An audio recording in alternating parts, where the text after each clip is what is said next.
자, 오늘은 조명에 대한 얘기를 한번 해보려고 합니다.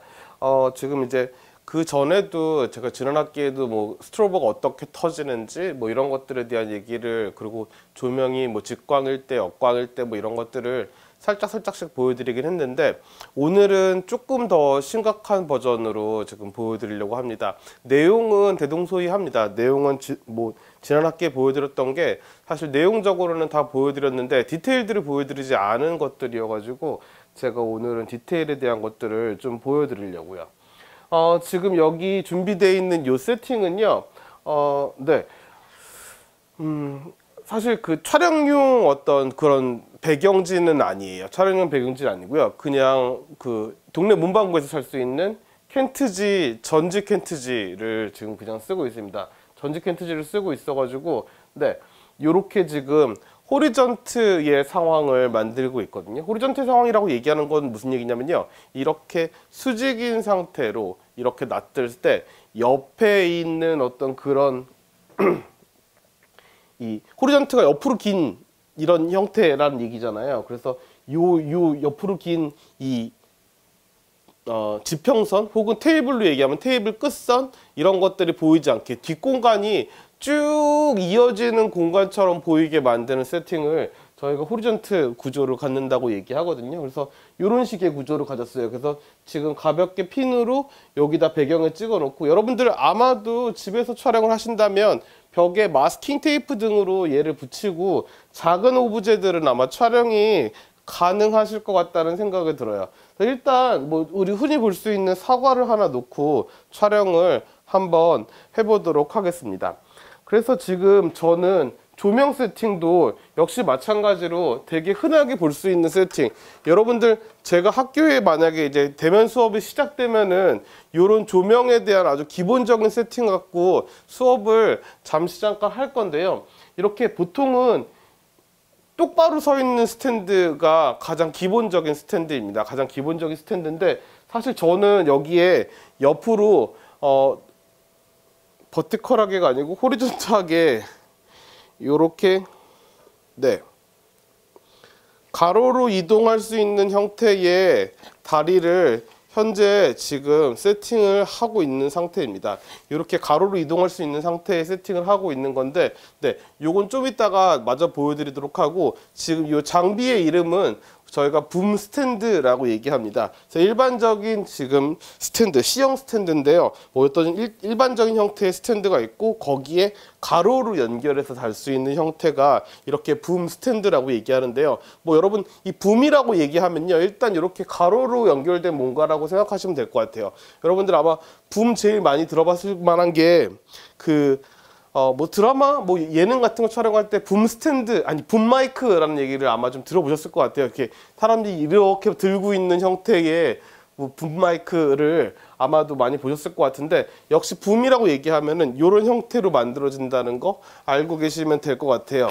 그래서 요렇고, 제가 좀 이따가 이제 붐 스탠드가 없을 때 또 해야 되는 여러 가지들도 말씀을 조금 드릴 건데, 일단은 기본적으로는 스탠드가 똑바로 서 있을 때 아마도 이런 식으로 45도 간격에서 아마 사물의 전방 45도의 상태에서 이런 식으로 빛이 내려지는 상태를 가장 많이들 보실 수 있을 것 같아요. 제가 조금 네, 제가 이렇게 조명을 세팅하는 과정을요, 이렇게 실시간으로 보여드리기 위해서 비디오 촬영을 동시에 한번 같이 해보겠습니다. 그래서 이렇게 돼 있는 거 여러분들이 어떻게 변하는지 이런 것들을 확인하실 수 있을 것 같아요. 그래서 제가요, 이 조명을요, 이제 조금씩 아마 움직여 볼게요.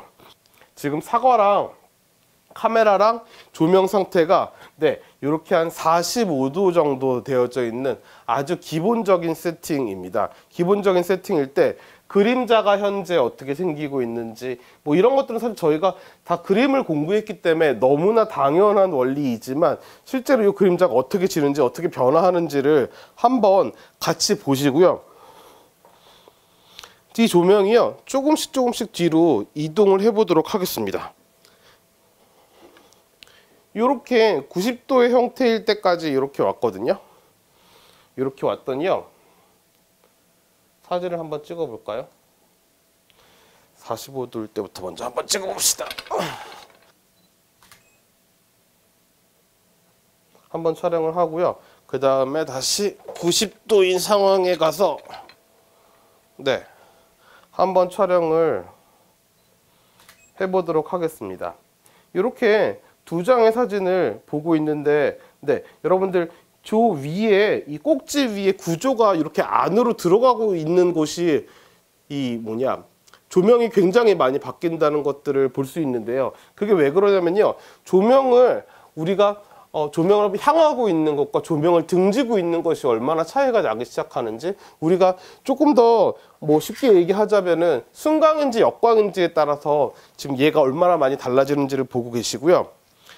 자, 계속적으로 제가 이거 촬영은요 나중에 한꺼번에 찍어서 여러분께 보여드리도록 하고, 일단은 비디오로 계속해서 보여드릴게요.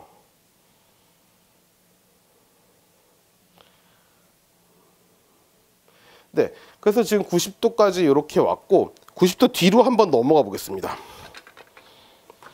자, 이제 그림자가 앞으로 지기 시작합니다. 그림자가 앞으로 지기 시작하는데, 네, 아까의 상태랑 지금의 상태가 얼마나 많이 달라졌는지들을 확인하시면 될 것 같습니다. 여기까지는요, 사실 우리가 기본적으로 빛에 대해서 이해하고 있는 너무나 당연한 것들이 지금 현재까지 이렇게 얘기가 되고 있는 겁니다. 얘기가 되고 있는데요, 다시 45도로 한번 와볼게요.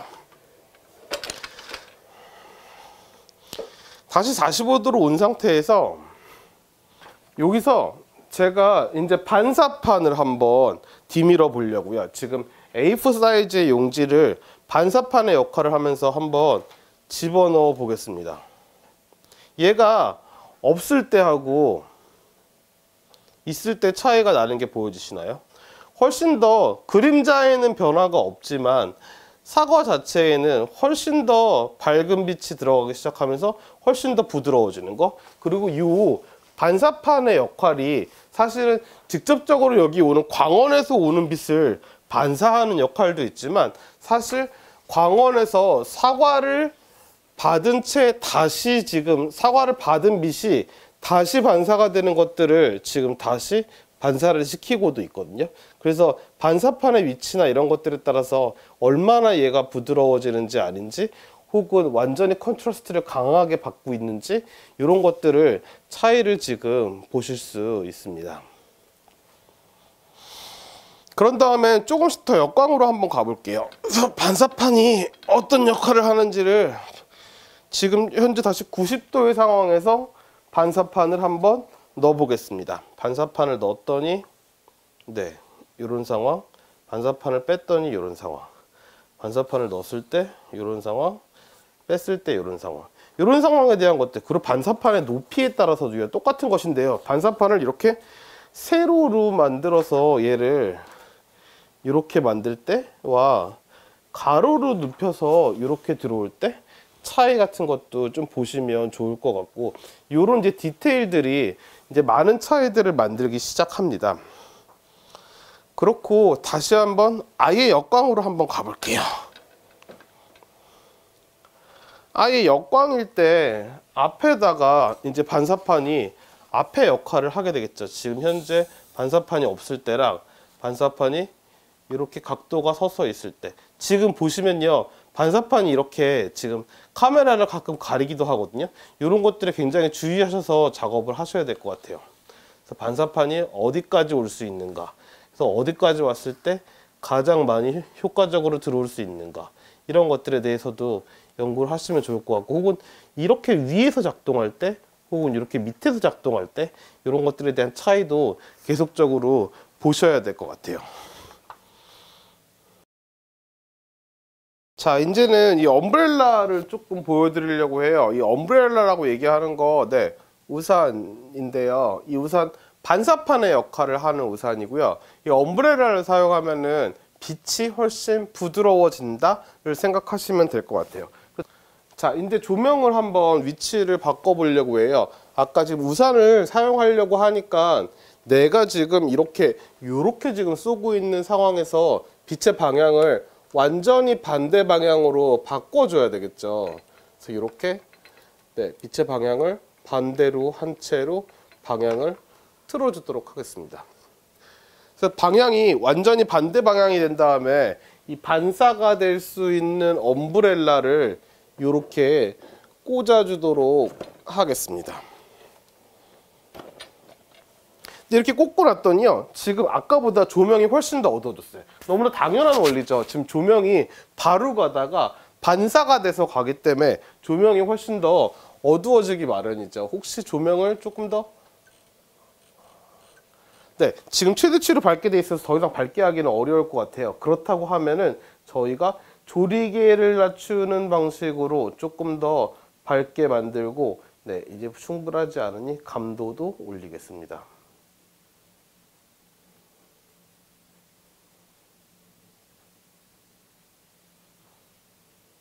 네, 이렇게 해서 지금 일단 조명을 다시 맞춰놨어요. 아까 거랑 비교를 해보면 이 그림자에서 큰 차이를 보실 수가 있는데,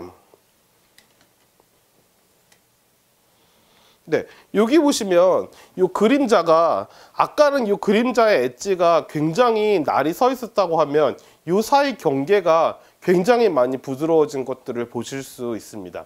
그리고 지금 이 앞에서 얘랑 지금 사과의 뒷면까지 내 있는 어떤 그런 이 컨트라스트 차이가 아까보다 훨씬 적어졌죠. 빛 전체가요, 전체의 분위기에서 반사되어 있는 환경, 심지어는 제가 하얀색 호리전트를 쳐놨기 때문에 호리전트에 의해서 반사되는 빛의 양도 적지 않습니다. 그래서 지금 이렇게 부드러운 상황들이 오고 있어요. 여기도 마찬가지로 반사판을 조금 더 대보도록 하겠습니다.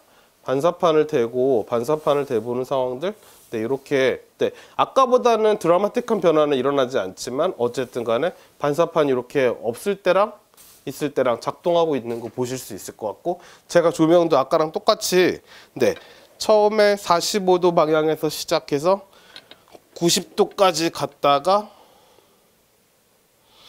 이렇게, 아이고, 네, 제가 집에서 촬영을 하느라 난리네요.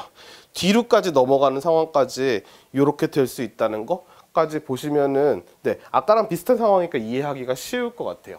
사실은 그렇게 지금 됐을 때 뭐 이렇게 조명을 사용하게 되면요, 저희는 조명을 이렇게 하나를 쓰고 이쪽에서 하나를 더 쓰는 방법을 사용하기도 합니다. 조명을 한번 더 써볼게요.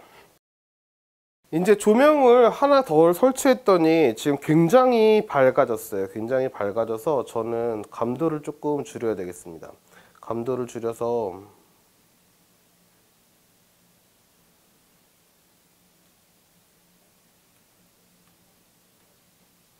네, 감도를 줄여서 지금 약간 노출을 맞추고 있어요. 지금 요렇게 지금 약간 90도쯤에서 조명이 하나가 오고 있고, 지금 45도로 다시 하나, 반대쪽 45도에서 조명이 가고 있습니다. 이렇게 가고 있으니 여러분, 다시 어떤 조명이 더 세냐에 따라서 한쪽은 강한 그림자가 생기기 시작하고 다른 쪽은 그림자가 약해지기 시작하죠. 당연히 이 엄브렐라를 꼈기 때문에 이쪽은 조명이 약해지고 이쪽은 필터가 되지 않은 상황이기 때문에 지금 조명이 굉장히 세지고 있습니다. 하지만 조명을 한번 양을 줄여 볼게요.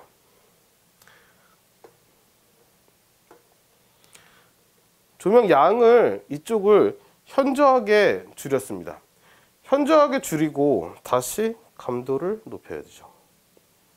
네, 이런 식으로 지금 조명이 한쪽이 현저하게 줄었더니 다시 이쪽이 세지고 있는 상태, 혹은 얘를 다시 조명을 줄이고 다시 반대쪽을 올리게 되면은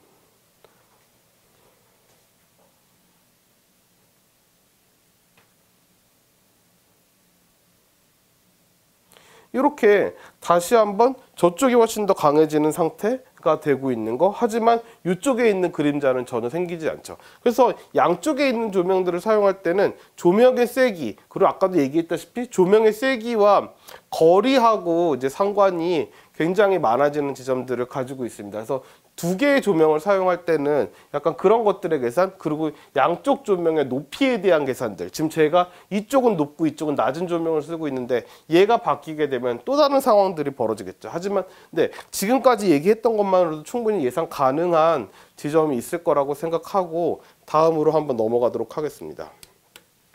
다시 조명을 하나를 끄고요. 하나를 킨 상태를 한번 다시 가볼게요. 일단 제가 조명을 여지껏이 한번 이렇게 네, 사용들을 좀 해본 결과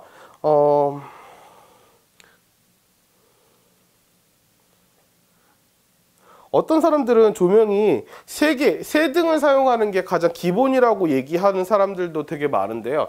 제 생각에 조명은요, 하나가 기본인 것 같아요. 그래서 하나의 메이저 조명을 하나 결정한 다음에 나머지는 그 메이저 조명을 중심으로 서브로 돌아가고 있는 상황들을 항상 만들고 있기 때문에 일단 메이저 조명을 뭘로 선택해서 어떻게 가는지, 그리고 나머지 조명들이 거기서 어떤 서브의 역할을 하는지를 한번 확인해 주시면 될 것 같고요. 이 서브 조명의 역할은요, 항상 반사판이 대역을 할 수 있다는 거를 일단은 알아주신 상태로 시작을 한번 해보겠습니다. 자, 아까 말씀드렸다시피 조명을 붐의 형태로 한번 가볼게요.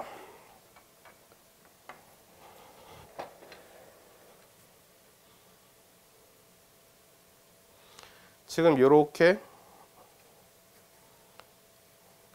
각도를 조절한 뒤에 조명을 조금 더 머리를 세워서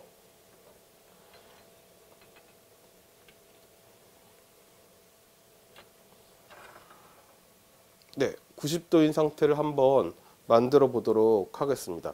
여러분들 지금 어떻게 보이실지 모르겠으나 지금 현재 네, 사과에 지금 보여지는 조명은요, 상당히 위에서 아래로 내려오고 있는 상태, 그리고 조금 더 전광을 앞에서 지금 보여지는 조명을 중심으로 한번 세팅을 맞춰 보도록 하겠습니다. 그래서 어느 정도는 빛이 앞에서 뒤로 향하고 있고 탑에서 조명이 내리는 상태. 네, 사실은 제가 생각할 때 가장 기본이 되는 조명이라고 생각을 하거든요.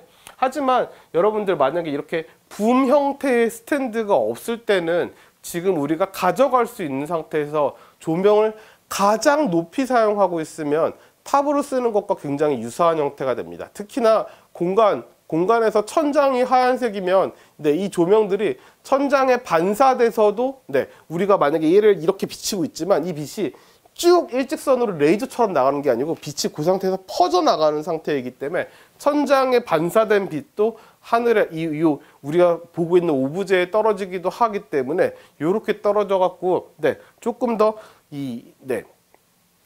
천장에서 내려오는 탑 조명을 사용하고 있는 어떤 그런 형태로 지금 보여진다고 얘기할 수 있을 것 같아요. 근데 제가 이 탑 조명이 가장 기본이 된다고 얘기하는 이유는 바로 태양광에 있습니다. 여러분들 밖에서 우리가 지금 보고 있는 조명의 색깔이나 혹은 뭐 흰색에 대한 기준이나 이런 것들이 전부 다 태양광을 중심으로 만들어져 있어요. 태양광에서 얘를 볼 때 어떤 색깔인지, 태양광에서 얘를 볼 때 어떻게 작동하고 있는지, 이런 것들에 대해서가 모든 것의 기본이 되는 거. 왜냐하면은 사람들이 눈에 가장 익숙한 조명의 형태는 항상 태양광의 형태이기 때문에 그렇습니다. 그래서 일단은 조명을 이렇게 한번 탑 조명이 내려온 상태로 이렇게 보고 있다가요, 이 탑 조명에서요 조금 더 뒤로 한번 보내볼게요. 얘가 조금 더 뒤로 가기 시작해서 완전히 탑에 온 상태는요, 현재 이렇습니다. 그래서 아까보다는 그림자가 조금 더 가운데로 몰려지고 있는 상태. 조금 더 뒤로 한번 가볼게요. 뒤로 가면서 각도도 살짝 한번 틀어 보겠습니다.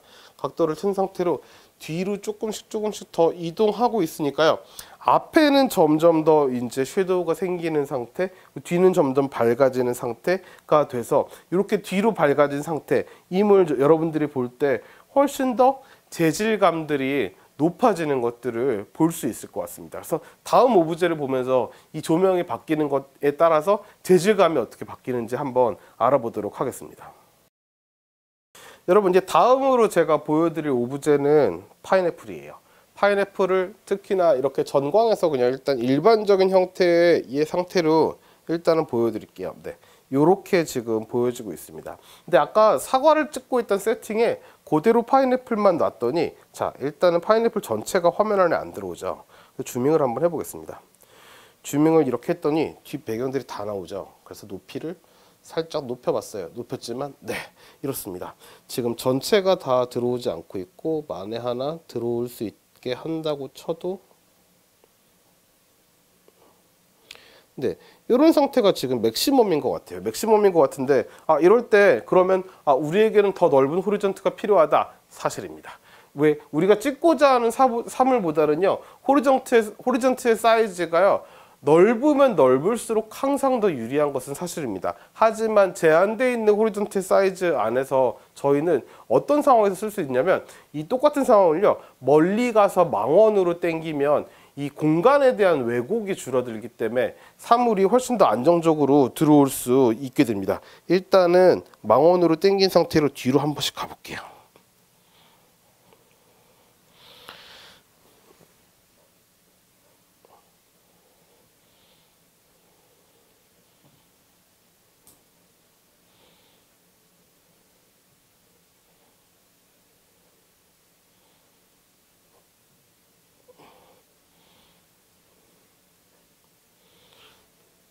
뭐 물론 굉장히 흡족스러운 상태까지는 아니지만, 물론 세로로 찍는 게 훨씬 더 이 파인애플을 전체를 다 들어오는데 효과적인 것들은, 네, 두말할 나위가 없겠지만, 똑같은 상황에서 봤을 때 지금 저희가, 네, 멀리서 망원으로 당겨 찍을 때 훨씬 더 호리전트의 화면의 마른 부분이 호리전트의 하얀색으로 지금 꽉 차게 되고, 그런 지점들을 저희 여러분들 볼 수 있을 것 같습니다. 그래서 일단은 네, 저희가 보여드리려고 하는 건 파인애플 전체가 아니기 때문에, 네, 조명을 잘 볼 수 있는 상태로 세팅을 한번 해보겠습니다. 네, 이런 상태로 지금 놔두고 저희가 지금 정광인 상태랑, 네, 역광인 상태로 빛을 살짝 옮겨 보겠습니다. 여러분들 어떤 차이가 보이시나요? 지금 이렇게 정광일 때랑 역광인 상태, 심지어는 역광에서 조금 더 각도를 틀어서, 네, 뒤로 넘어가는 상태까지 만들어 보면요, 네, 똑같은 상황이지만, 네, 일단 이파리에 대한 노출도 굉장히 많이 바뀌었을 것 같고, 이제 거기에 따른 어떤 이 재질감의 변화도 많이 바뀌었을 것 같습니다. 조금 더 확대된 이미지를 보기 위해서 조금 더 당겨 보도록 하겠습니다. 그리고 파인애플도 조금 더 당겨 볼게요. 파인애플을 좀 더 당긴다면은 빛이 좀 더 뒤로까지 넘어갈 수 있는 상황이 되겠죠. 자, 얘를 이렇게 앞에서 봤을 때 얘 상황이랑 빛이 넘어갑니다. 이렇게 빛이 뒤로 넘어갔을 때의 상황이 굉장히 많이 바뀌는 거. 그래서 이 질감에 대한 차이를 우리가 많이 보여주고 싶을 때, 사물에 대한 어떤 색감보다는 질감을 많이 보여주실 때는 저희는 주로, 네, 이 오브제를 기준으로 해서 더 뒤로 넘어가는 빛, 그러니까 우리가 흔히 얘기하는, 네, 역광의 빛을 사용하기 시작합니다. 하지만 여러분, 역광이라고 해서요, 오브제가 이렇게 있다고 치면 완전 이렇게 빛이 뒤에서 오는 상황만 역광이지 않습니다. 제가 주먹을 가지고 한번 다시 테스트를 한번 보여드릴게요. 자, 이렇게 앞으로 왔을 때 굉장히 역광에 많은 이 재질감들이 보여지는 반면, 뒤로 가게 되면 손이 굉장히 많은 빛이 들어오게 되죠. 그래서 이렇게 된 차이들을 여러분들이 인지하고 계시면 될 것 같아요. 여러분, 이제 제가 실제로 촬영하는 것들을 한번 해보려고 해요. 실제로 촬영하는 것들을 해볼 건데, 일단, 네, 한번 아까 시작했던 데부터 같이 한번 시작해 보겠습니다. 일단 조명을 조금 더 낮춰가지고요.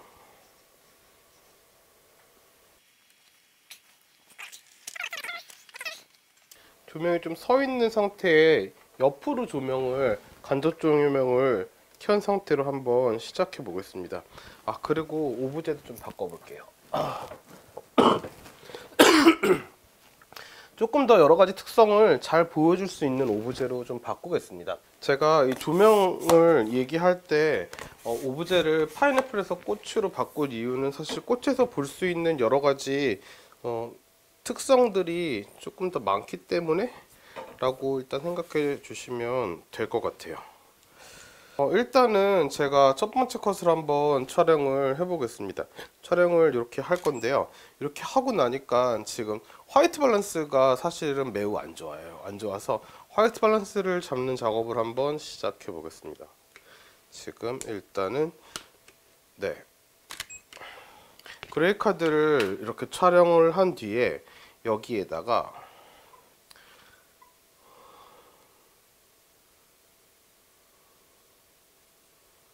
커스텀 화이트 밸런스 색깔을 이렇게 입력을 해주고, 네, 이렇게 지금 화이트 밸런스가 훨씬 더 맞는 상태의 것들을 볼 수 있고, 현재 지금 노출 상태를 보시면 사실 흰색이 거의 회색으로 나오는 상태, 조금 너무 어두운 상태라고 말씀드릴 수 있을 것 같아요. 그래서 감도를 일단 400까지 한번, 아이고 400 좀 높네요.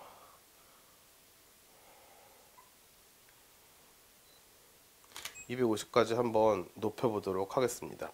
현재 지금 꽃의 디테일들을 보아하니 꽃들이 디테일들이 잘 나오고 있고, 그래서 이런 상태로 한번 촬영을 하는데, 현재 지금 조명 상태가 오브제를 기준으로 오브제와 카메라 사이의 각도가 45도 정도 되는 상태로 촬영을 했더니 우리 전형적인 전광 형태, 우리가 많이 보는 형태의 그런 모습들을 가지고 있는데, 한번 90도까지 옮겨 볼게요.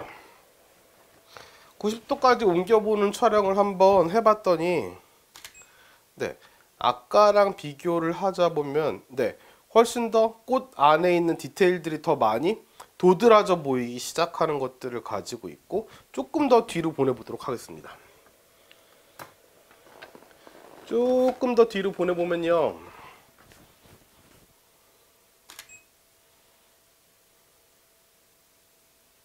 네, 전광에 비해서 훨씬 더, 네, 빛을 등지고 있기 때문에 어두워지기는 하나, 네, 훨씬 디테일이 많이 보이는 상태. 여기서 아까 전광의 상태처럼 조금 더 밝기를 올린다면, 지금 네, 감도를 400까지로 올린다고 하면은 지금 처음 꽃과 밝기는 유사하나 역광을 지고 있어서 훨씬 그 꽃의 아주 작은 디테일들이 살아나는 형태를 볼 수 있을 것 같고요. 자, 이제 한번 탑 조명으로 한번 가볼게요. 탑 조명으로 가게 되면은요,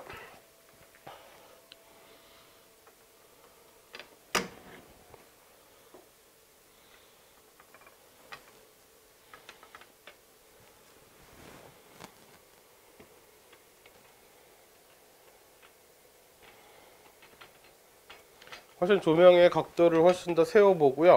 자, 조명을 탑까지 한번 가보겠습니다. 그래서 처음에는 전광인 상태로, 우리가 좀 전광 앞에서 지금 45도로 내려다보는 상태로 촬영을 한번 해보겠습니다. 아마도 좀 밝은 꽃 상태가 나오겠죠? 우리가 처음처럼 감도를 줄인 다음에 다시 한번 촬영을 하면 이 정도. 지금 거리가 매우 가까워져 가지고요. 지금 우리는 조금 더 낮은 상태가 필요한 것 같아요.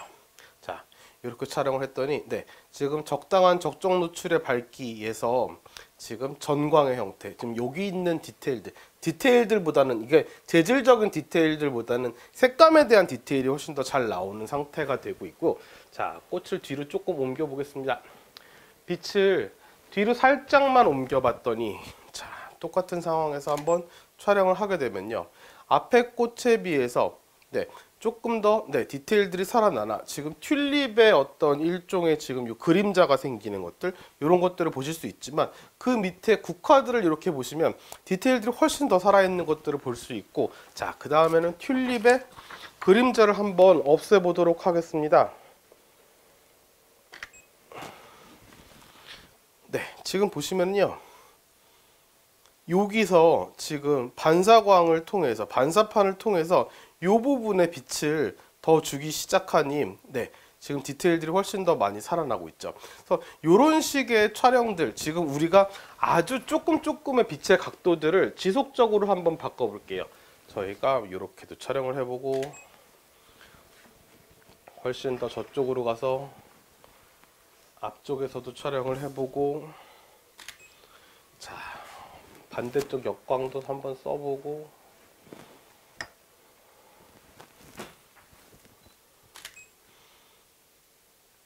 그 와중에 우리가 필요로 한 반사판들을 또 한번 대보고, 지금 반사판이 너무 많이 나왔네요. 자, 반사판을 한번 또 대보고.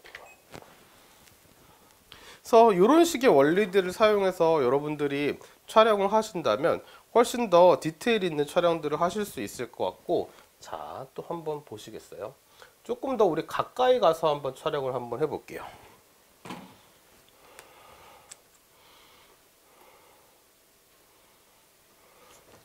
꽃을 조금 더, 꽃만 찍을 거니까요. 꽃을 조금 더 앞으로 한번 당겨 볼게요.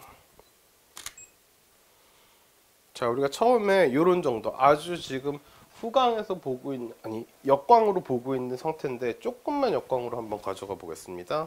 다시 한번. 자, 빛과의 거리가 가까워지니 조금 더 노출이 밝아지는 건 당연하고, 여전히 마찬가지로 네, 이런 느낌들이 더 많이 살아나고 있습니다. 조금만 더 한번 조명을 꺾어 볼까요? 여기서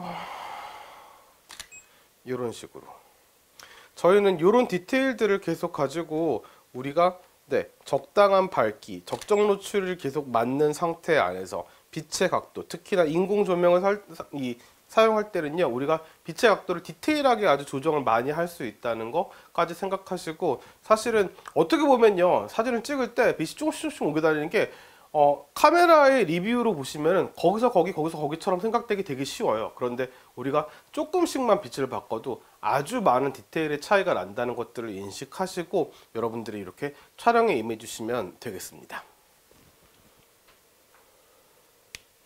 네, 여러분, 저희가 이제 오늘은 이제 조명에 대한 좀 심화적인 이야기를 한번 해볼까 해요. 심화적인 이야기라고 하면은 뭐 조명이 변화함에 따라 뭐 이렇습니다, 저렇습니다에 대한 얘기를 하지 않고 뭐 그냥 조명이 변하고 있습니다 라는 얘기만 좀 한 것 같다는 생각이 들어서 추가적인 촬영을 조금 하게 됐고요. 그래서 이제 지난주에 있던 그 꽃이 뭐 부분적으로는 조금 많이 시들어 가지고 네, 뭐 저렇게 새송이밖에 남지 않았겠지만 어쨌든 이런 촬영을 한번 해보겠습니다.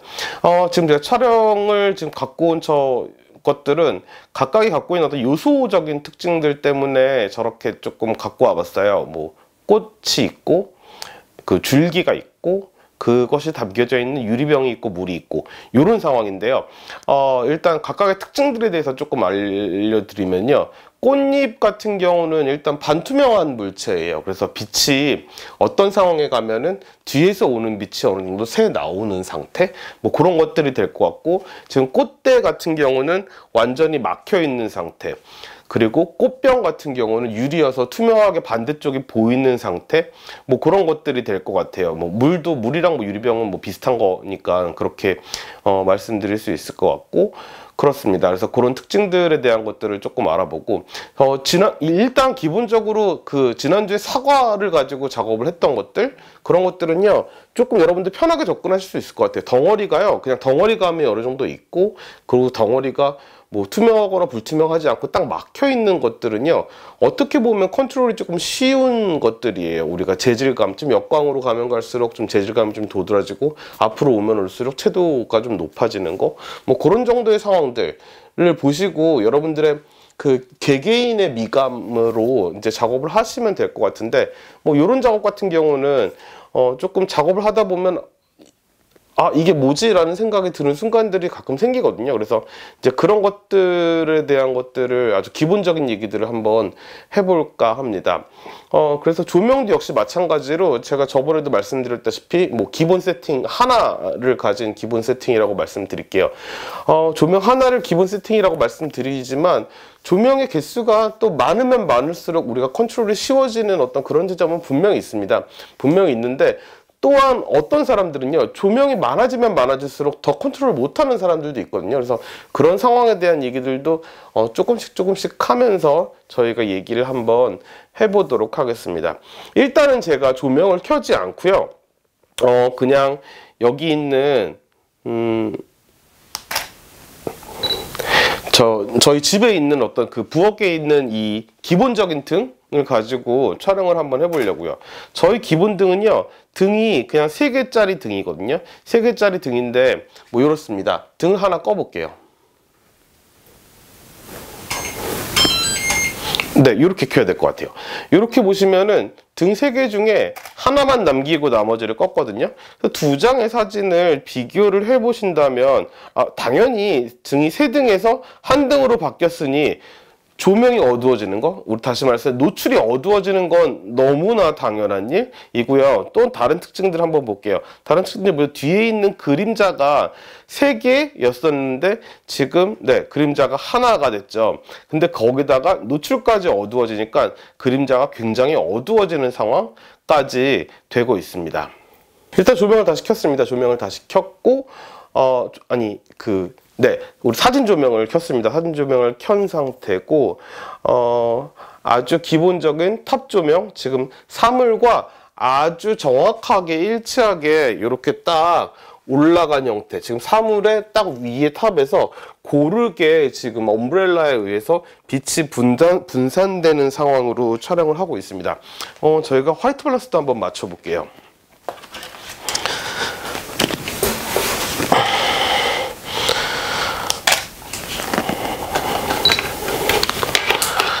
화이트 밸런스를 한번 맞춰 보겠습니다.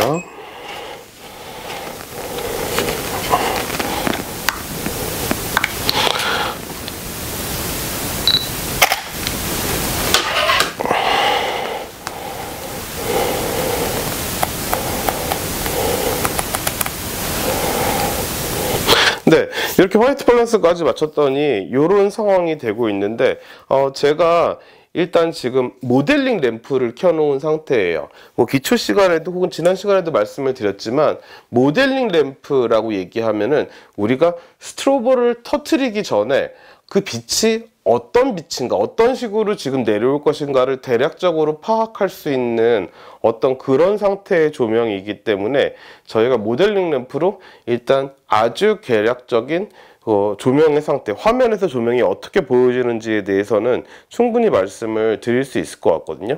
지금 상황 완전히 지금 탑에 지금 가 있는 상황입니다.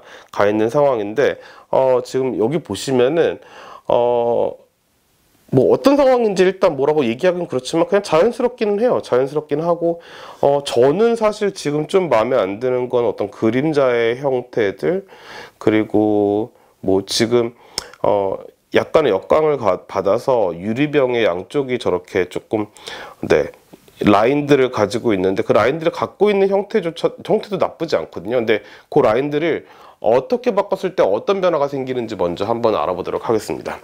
지금 조명을요 조금 앞으로 한번 끌어와 볼게요. 앞으로 끌어와서 살짝 조명을 각도를 틀어 볼게요. 지금 이제 앞에서 빛이 비춰지는 상황이 됐어요. 근데 아까에 비해서 지금 모든 것들이 거의 비슷한 상황인데 아까에 비해서 일단 사진으로 찍어보는 게 좋겠죠.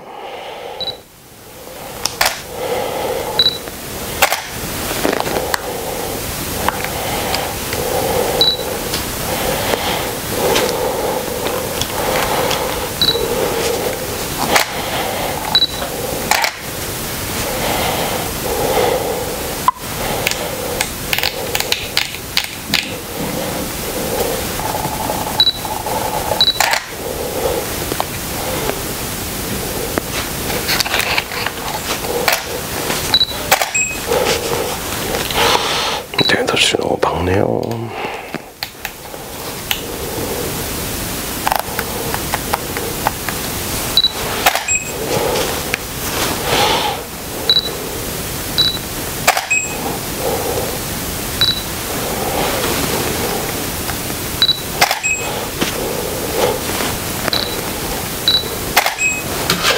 그리고 화이트 밸런스도 다시 한번 잡겠습니다.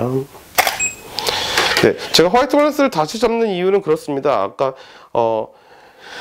제가 영상으로 보여드리다 보니까 이 모델링이 켜져 있을 때 화이트 밸런스를 잡고 있었는데 실제로 조명을 이렇게 세팅을 하고 나니까 터지는 순간에 이제 사진이 찍히게 되죠. 터지는 순간에 대한 화이트 밸런스가 안 잡힌 상태, 그러니까 훨씬 더 파랗게 지금 나오고 있는 상황에서 지금 다시 조명을 켠 상태에 지금 화이트 밸런스를 잡아서 촬영을 했더니 좀 이렇습니다. 자, 이런 상황이고 다시 조명을 뒤로 한번 넘겨보겠습니다. 조금씩 뒤로 넘겨볼게요. 그리고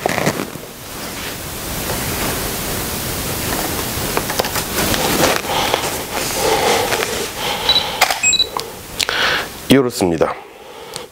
지금 두 개의 차이를 보시면은 이렇게 조금 흐리멍텅해지는 것에서 뒤로 넘어가기 시작하니까 훨씬 더 지금 잎사귀의 반투명한 느낌도 살고 있고, 제가 역광으로 가면 갈수록 네, 재질감이 살아난다고 말씀을 드린 거, 네, 지금 잎사귀에서 좀 되게 잘 보여지고 있죠. 그리고 앞에서 있을 때의 지금 빛이 이 밑부분, 이 물 밑에 있는 저 부분이 조명이 뒤보다 앞이 더 밝은 상황이었으니까 지금 보시면은 네, 요 사진에 비해서 요 사진이 훨씬 더 지금 투명한 느낌이 나죠. 이 유리컵 같은 경우, 유리 화분, 이 꽃병이요. 왜 그러냐면은 지금 이미 빛이 여기를 딱 이렇게 떨어져서 얘를 반사되는 빛과 이렇게 내려오는 빛 두 가지가 이 빛에 맞았다면, 이 빛이 뒤로 넘어오면서 하나는 이 빛이 맞는데요, 또 다른 빛은요 여길 내려오는 빛이 다시 거꾸로 나오면서 저희가 맞고 있거든요. 그래서 지금 이 투명함을 훨씬 더 많이 갖게 되는 겁니다. 그래서 이런 상태가 되고, 우리 조금 더 후광으로 한번 돌려볼게요. 조금 더 각도를 뒤로 하고, 그리고 기럭지를 조금 더 길게.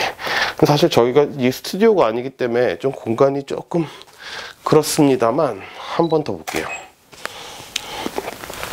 이렇게 해서 세 장의 사진을 한번 비교를 해본다면, 네, 앞에 전광일 때, 반역광일 때, 완전히 역광으로 넘어졌을 때, 또 완전히 역광으로 넘어가니까 지금 뒤에 있는 부분이 너무 밝아지고 실제로 사물에는 많은 빛이 내려오지 않기 때문에 더 역광으로 갔으니, 물론 재질감이 이 꽃잎에서 보이시겠지만 이 재질감이 더 살아나는 것은 분명한 사실이나, 지금 그 상황에서도 채도가 확 죽기 시작하는 것을 지금 보실 수 있을 것 같아요.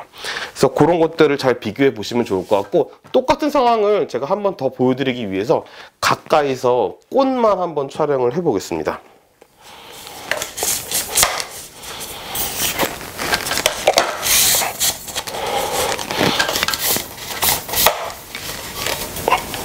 그래서 지금 이 꽃에 있는 상황을 한번 보겠습니다. 이렇게 꽃이 가까이서 나오는 상황이고, 현재 조명이 굉장히 위보단 조금 더 앞에서 떨어지게 한번 촬영을 한번 해볼게요. 자, 하나, 둘. 네, 이런 상황이고, 그 다음에 저희가 약간 좋아하는 반역광의 상황을 한번 보여드리고, 그 다음에 완전 역광의 상황으로 한번 넘어가 보도록 하겠습니다.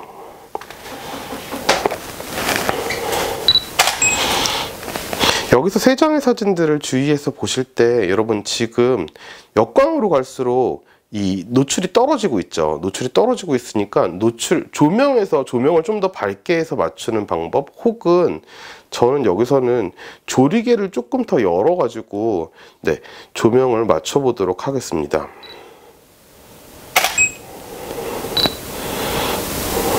이제 조리개를 조금만 더 밝게 한번 가볼게요. 네, 3분의 2 스탑까지 밝게 만들었을 때가 조금 더 이상적이지 않을까라는 생각이 듭니다.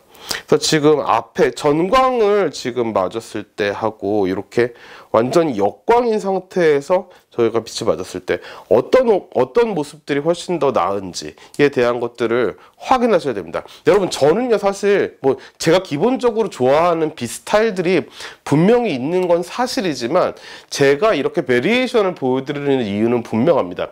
여러분, 뭔가를 촬영할 때 테스트해야 되는 지점들을 알려드리는 거예요. 그래서 뭔가를 촬영할 때 무조건 뭐 이 조명 하나의 조명으로 앵글만 바꾼 상태로 미친 듯이 찍는 사람들도 되게 많거든요. 하지만 뭔가 뭐 인물 사진 같은 경우는 그렇게 찍는 것도 굉장히 의미가 있긴 하거든요. 뭐 표정도 바뀌고 상황도 바뀌고 뭐 포즈도 바뀌고 이러니까요. 근데 정물, 내가 딱 한 정물을 어떤 식으로 찍어야 되겠다는 포맷이 정해져 있을 때는 여러분들이 반드시 바꿔야 하시는 건 빛의 방향입니다. 빛의 방향과 반사판의 방향. 반사판의 방향은 고로 지금 서브 조명들의 위치랑 아주 유사한 형태를 가지고 있기 때문에 그런 것들에 대한 테스트가 필요해진다고 말씀드릴 수 있겠습니다. 자, 여러분, 이번에는 좀 웃긴 걸 한번 찍어볼 참인데요. 저희 집에 있는 진공청소기에 있는 부분인데, 제가 이걸 촬영하는 이유는, 찍으면서 한번 보실게요. 이것들만 가지고 촬영을 한번 시작해 보겠습니다. 이걸 일단은 촬영을, 이 청소기에 여기 조그맣게 불이 나오는 부분을 한번 촬영을 해 보려고 해요. 그래서 얘를 촬영을 하려고 했더니 이렇게 나왔습니다. 이렇게 나왔는데 현재 지금 사진 상황을 한번 보시면은 그 안에 있는 빨간 조명은 전혀 나오지 않고 있어요. 근데 일단 저거에 대해서 신경 쓰기보다는요, 일단 청소기 자체의 사진을 한번 좀 잘 찍어 볼게요. 뭐 잘 찍는다는 게 뭔지 잘 모르겠으나, 자, 지금 이 상황을 보시면은요, 제가 지금 이 앞쪽에 있는 자주색에 있는 부분이 너무 여기 하이라이트가 짙게 와갖고요.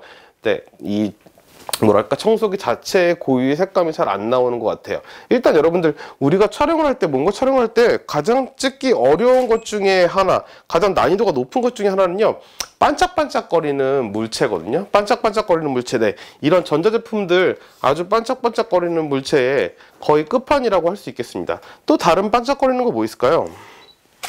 뭐 자동차 이런 거? 자동차 스튜디오 이런 경우는 사실은 우리가 생각할 때 가장 난이도가 높은 형태의 어떤 그런 촬영물이라고 얘기들 하거든요. 조금 더. 이렇게 해서 조리개를 조금 조여줬더니요, 이제 색깔들이 들어오기 시작합니다. 들어오기 시작하고, 저는 사실은 반사판을 하나 놓고 싶어요. 밑에 반사판을 하나 놨더니, A4지를 하나 놨더니, 지금 바로 요 전에 있는 사진에 비해서 밑에 있는 이 시커먼 게 바로 반사판에 의해서 지금 반사광이 생기는 모습들 보이고 계시죠? 다시 한번 촬영해 보겠습니다. 요렇게 생기는 모습들, 뭐 요런 모습들까지 저희가 뭐 되게 이상적인 뭔가는 아니나 요 정도까지 일단 뭐 보이는 걸로 하겠습니다.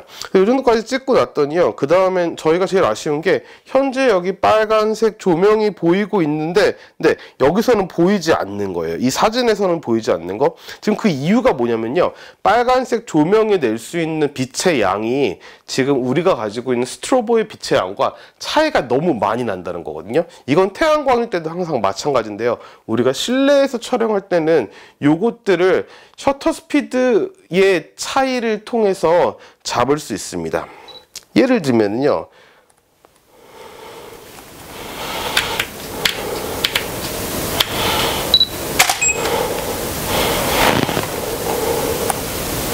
셔터 스피드를 지금 30분의 1초까지 늦췄더니 지금 사진에 보이시죠? 지금 빨간색 조명이 슬슬 보이기 시작합니다.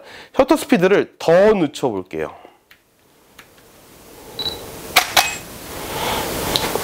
더 늦췄더니요, 지금 아까에 비해서는 훨씬 더 빨간 조명이 보이고 있습니다. 이게 왜 그러냐면요, 셔터 스피드가 점점 느려질수록 저희 이 스트로보라고 얘기하는 거는요, 아주 순간적으로 반짝이고 꺼지는데, 그게 꺼진 다음에 빨간색 조명이 내린 시간 동안을 우리는 기다려주는 거죠. 그래서 긴 셔터 스피드로 지금 스트로보 촬영을 하고 있는 겁니다. 한번 모델링을 한번 꺼보겠습니다.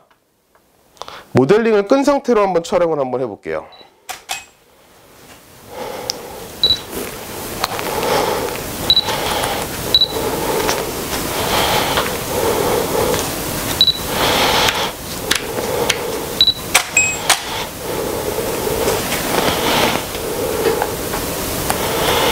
더 이상은 지금 너무 역광인 상황이어서 더 이상은 지금 보이지 않는 상황이 되고 있는데, 다시 조금 정광으로 옮겨야 될 것 같습니다. 우리가 앞으로 다시 빛을 조금 다시 옮겨 볼게요.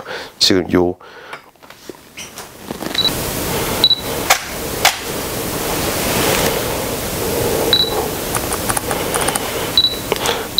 지금 제가 빛을 조명을 바꾼 다음에요. 지금 무슨 테스트를 하고 있냐면요. 빨간색 조명이 잘 보이는 상태를 테스트하고 있습니다. 여기 보시면 이렇게 지금 된 상태, 지금 0.5초, 2분의 1초까지 갔을 때는 지금 빨간불이 거의 약간 좀 누리끼리하게 너무나 밝은 상태가 됐죠. 그래서 셔터 스피드를 조금 더 다시 짧게 만들었더니 지금 여기서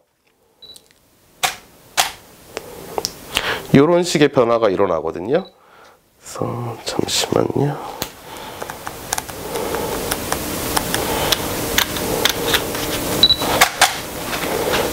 그래서 지금 여기까지 왔습니다. 여기까지 와서 스트로브를 한번 터뜨리고 촬영을 한번 해보겠습니다.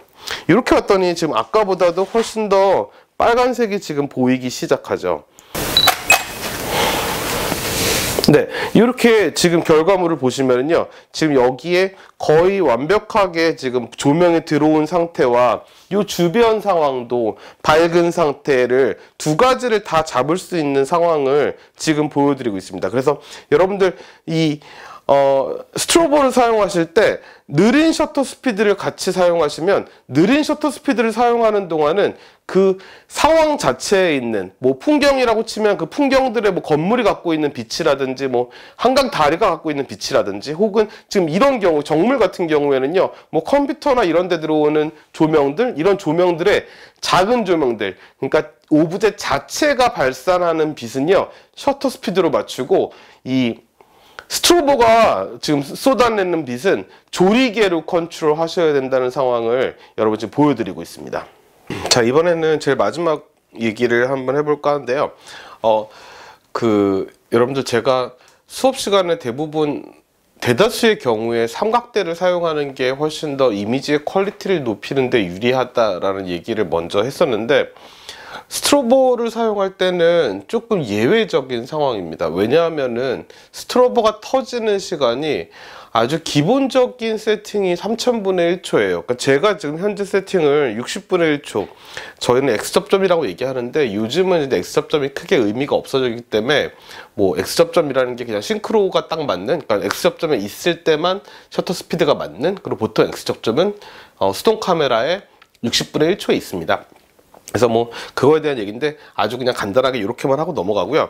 어쨌든 간에 지금 셔터 스피드 저의 세팅은 60분의 1초에 지금 5.0, 60분의 1초에 5.0 세팅을 지금 하고 있습니다. 그리고 감도는 100인 상태고요. 그래서 지금 촬영을 한번 해보겠습니다. 그래서 이렇게 촬영을 했는데 지금 현재 보시면은 스노우볼을 갖다 놨거든요. 스노우볼을 갖다 놨는데 이 셔터 스피드가 얼마나 빠른지, 혹은 똑같은 상황에서 우리가 평소보다 느리지 않은 셔터 스피드임에도 불구하고 이게 얼마나 늦게 나는지, 그러니까 똑같이 60분의 1초 세팅을 한번 해보겠습니다. 그래서 한 번은 제가 얘를 흔들어서 스노우볼이 이렇게 어마어마하게 움직이는 시간으로 촬영을 한번 해보고요. 네, 이렇게 지금 스노우볼이 멈춰 있는 상태인데, 저희가 이 똑같은 세팅에서 스트로보를 터뜨리지 않은 채로 지금 60분의 1초에 감도를 올리면은 똑같은 60분의 1초임에도 좀 더 밝은 세팅을 찍을 수가 있겠죠.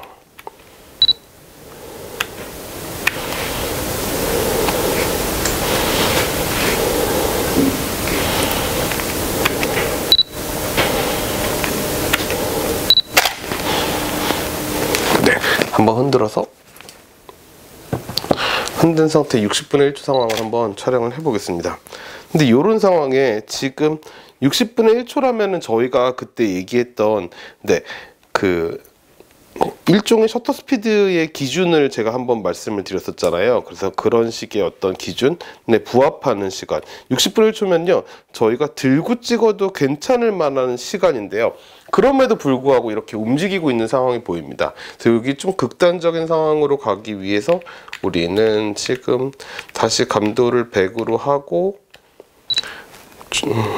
조리개가 5.0인 상태에서 8분의 1초 정도의 촬영을 한번 해보겠습니다.